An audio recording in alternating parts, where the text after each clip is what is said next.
padong ngadto sa langit. Apan sawa pa kini mahitabo. Iyang gibilin ngadto kang Eliseo ang iyang trabaho. Kabalo ba mo igsoon? Kung kinsa ang nagtuman sa unang sugo sa Dios ngadto kang Elias.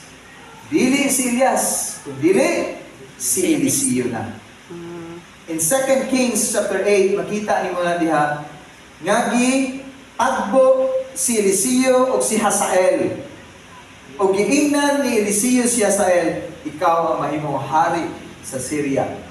So sa ato pa si Eliseo na maunay nag-fulfill ni ining first command ngadto kang Elias. Kay baba po no, kinsa ang gahimo sa second command? Ang pag-anoint ni Jehu ingon na hari sa Israel. Ikson ko dihan ni Kristo, dili na po si Eliseo. Dili si Eliseo. Si Eliseo ang nag-anoint ni Hazael. Apa dili si Eliseo may nag-anoint ni Jehu. Nakakapon si Eliseo. Tanang sugo sa Dios, dili kay ako rin mohimo rin. Okay?